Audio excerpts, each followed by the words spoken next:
Mutual ট্ৰেন্সফাৰৰ portal অহা 1 জানুৱাৰী তাৰিখৰ পৰা আমি মুকলি কৰিম।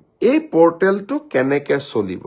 বহুতে মোক সুধিছে যে আমি মিউচুৱেল কৰা মানুহক ক'ত কেনেকে বিচাৰি পাম। এই পৰ্টেলটোত আবেদন কৰাৰ পিছত একে বিভাগৰ একে পে স্কেলৰ কৰ্মচাৰীৰ মাজত আমি মিউচুৱেল ট্ৰান্সফাৰ কৰাৰ বাবে প্ৰচেষ্টা কৰিম। এই পৰ্টেলটো প্ৰায় 2 মাহ জুৰি খোলা থাকিব, 1 জানুৱাৰীৰ পৰা 28 ফেব্ৰুৱাৰীলৈ। এই সময়ছোৱাৰ ভিতৰতে আমি আবেদন কৰিম, আমি ভেৰিফিকেশ্যন কৰিম।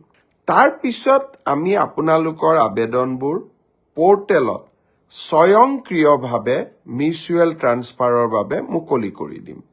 আৰু এটা কম্পিউটাৰ প্ৰণালীৰ মাজেৰে স্বচ্ছতাৰ মাজেৰে এই মিউচুৱেল ট্ৰান্সফাৰ হ'ব। আপোনালোকক সোধা যাব, আপোনালোকে সন্মতিৰ বাটনটো টিপাৰ লগে লগে মিউচুৱেল ট্ৰান্সফাৰৰ অৰ্ডাৰ নিজে নিজে কম্পিউটাৰৰ পৰা ওলাই আহিব।